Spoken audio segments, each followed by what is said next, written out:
Ahorita tenemos las declaraciones del ministro de Defensa Mora, en el cual ha dicho que los comandos del MRTA no se deben tocar, que las ONGs tienen que irse al BRAE, que tienen que aprender lo que se hace. O sea, bueno, yo lo que primero que tendría que decir es que este ministro no es funcional al gobierno, porque si el gobierno tiene una prédica, formal o real, en pro de los derechos humanos, en pro de las investigaciones, en favor de la promoción y defensa de los derechos humanos, ¿qué hace con un ministro como Mora?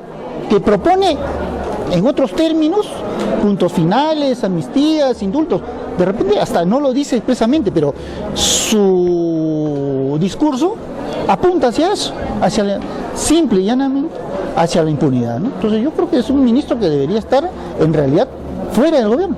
Además es un mensaje contradictorio, porque el ministro de Justicia, Iguren, está en Washington con la Corte Interamericana viendo casos de esterilización forzada, y acá Mora está hablando de otro tema. Sí. ¿Quién va a zanjar esta contradicción en el gobierno? Bueno, debería ser el presidente del Consejo de Ministros, y es más, el propio Humala, si se presentara el caso, ¿no? Pero fíjate, yo entiendo que frente a las decisiones de la Comisión Interamericana o de la Corte, uno puede tener diversas posiciones, puedes estar a favor, puedes estar en contra.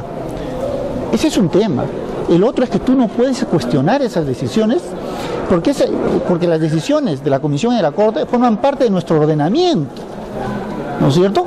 Nosotros nos hemos sometido voluntariamente a las decisiones de esos órganos del sistema de protección interamericano a los derechos humanos. Entonces, nos guste o no nos guste, tenemos que respetar esa decisión. Es como si, por ejemplo, para hacer el símil que se entienda rápidamente, ¿no? Es como si nosotros cuestionáramos la decisión de la Corte Internacional de Justicia. O sea, como Chile la cuestionara. O sea, porque la Corte falla en favor del Perú, Chile dice que no está de acuerdo y no la va a cumplir. No, pues, así no son las cosas, ¿no? Si no nos gustan sus resoluciones, pues si cabe la impugnación, impugnemos, ¿no? Cuestionemos. Si no, hagamos pues un documento en el que conste nuestro parecer distinto al tema y punto. Pero nosotros tenemos que cumplir, nos guste o no, con las decisiones de los órganos internacionales, ¿no? ¿Quién pondrá?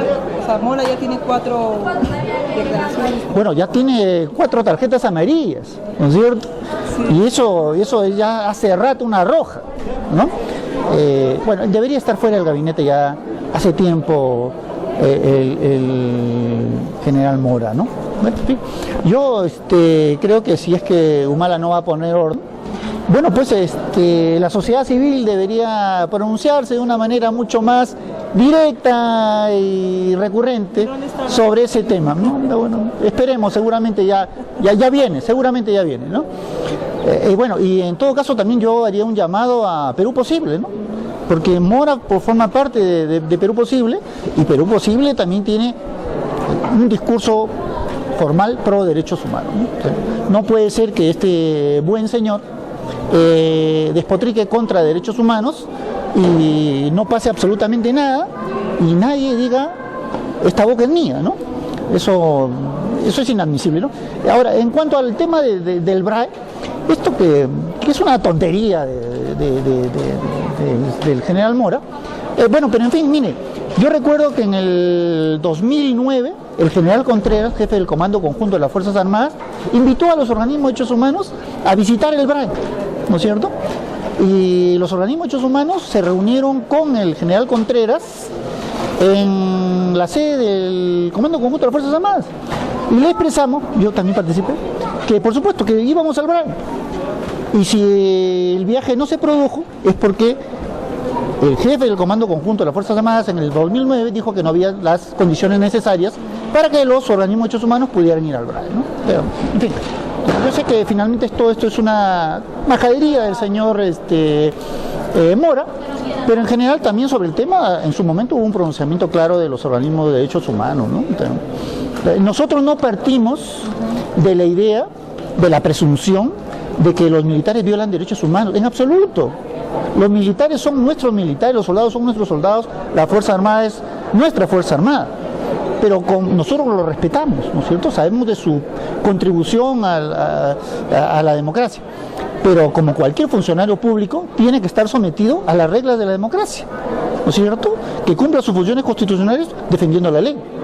Y si hay alguna denuncia de algún acto de violación a los derechos humanos, lo que corresponde es que esto se investigue. Y nadie debe rasgarse las vestiduras por ello. ¿Cuán lejos estamos de Argentina, Chile, Uruguay, donde las Fuerzas Armadas han pedido perdón por lo que pasó en la guerra en Ucrania? Años luz, en realidad, ¿no? Años luz, ¿no? Yo diría que hay un sector muy importante, sobre todo el que dirige las Fuerzas Armadas, que es antidemocrático, ¿no? Y es contrario a la doctrina de los derechos humanos, ¿no? El ministro Mora ha ratificado que el hecho del comando de verdad no se debe investigar, sumando esto al punto final. Por un lado tenemos a este ministro Mora con estas declaraciones, combatiendo con los derechos humanos, y a Guillermo en la Corte Interamericana. ¿Cómo se resuelve esta contradicción? Es que yo creo que somos un país de contradicciones. El problema principal es ese, es decir, no hay que ver que Ollanta Humala es militar.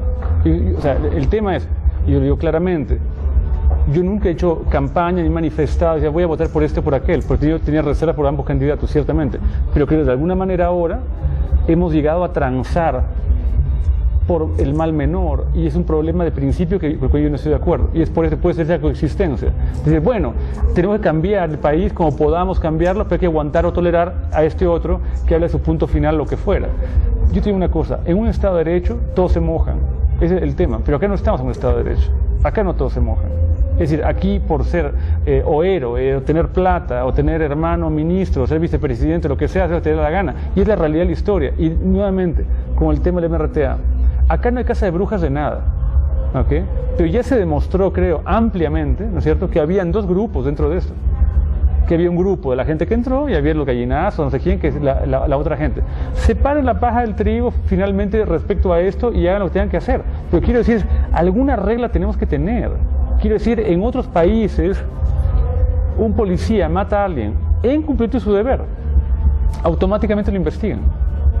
Lo pueden hasta suspender mientras lo investigan. Y no está mal, y no es mal visto. O sea, no le haga gracia a él, pero tiene el derecho a poder defenderse y el derecho a poder demostrarse que es inocente o culpable. Acá no, acá pasamos decretos para que puedan usar sus armas y nadie le diga nada. O sea, tú, manifestación, mata, dispara y no pasa nada, no te pasa nada, porque es en beneficio de la democracia. Yo creo que estamos mal, creo que estamos absolutamente mal. Y el tema de Mora representa definitivamente el espíritu de mucha gente que está absolutamente de acuerdo con esto, porque la medida en que el muerto no sea tuyo, olvídate, borrón de cuenta nueva, pasa la página, porque a mí no me pasó, le pasó a otro, así que ¿qué me importa? Además, ahorita hay discordancias dentro del gobierno, porque tenemos al ministro de Justicia en Washington, en la Corte Interamericana, pero hoy día el ministro de Defensa se ha pronunciado en contra de la investigación del comando. Realmente a mí me parece vergonzoso que el gobierno de Ollanta Humala todavía contemple a un personaje como Daniel Mora dentro de un ministerio.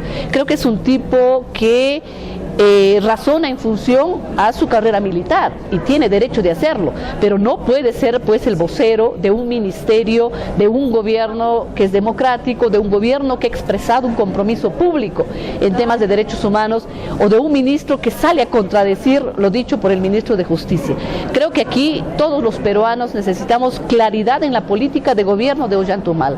Yo sí espero que Ollanta Humala en lo inmediato salga a decirle al país cuál es su compromiso en esta lucha contra la impunidad y en el derecho de los familiares.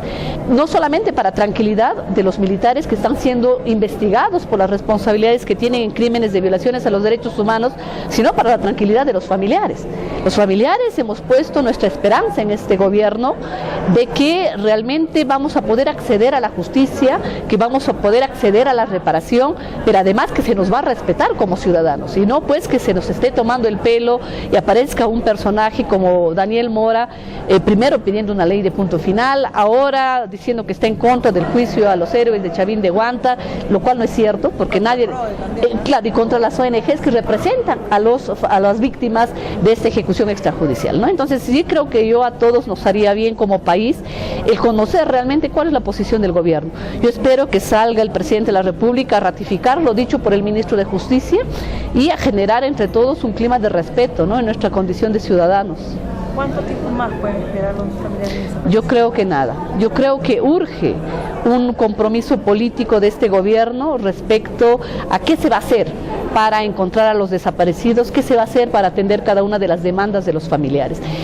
Creo que hemos sido testigos de un compromiso desde la semana en estos últimos meses de escuchar la voz de los familiares. Eso a mí me parece fundamental, porque no se trata de imponer como gobierno, como lo intentó hacer Alan García, sino de recibir también estas opiniones de las diversas organizaciones de familiares desde su perspectiva, cuáles son los derechos que cada uno de nosotros cree que merece por todo este daño causado, y se empiece a atender cada una de esas demandas. Yo no tengo en realidad cuantificado cuántas son los padres, las madres que han fallecido en todo este tiempo, pero creo yo que es lamentable que sean personas que hayan muerto con esa intranquilidad de no saber qué cosa pasó con su ser querido, sin ese reconocimiento público del Estado peruano y sin siquiera haber accedido a la justicia, ¿no? Realmente nos duele y no se puede aceptar que sean personas que sigan muriendo en ese mismo dolor y sin ser atendidos por nuestro gobierno, ¿no?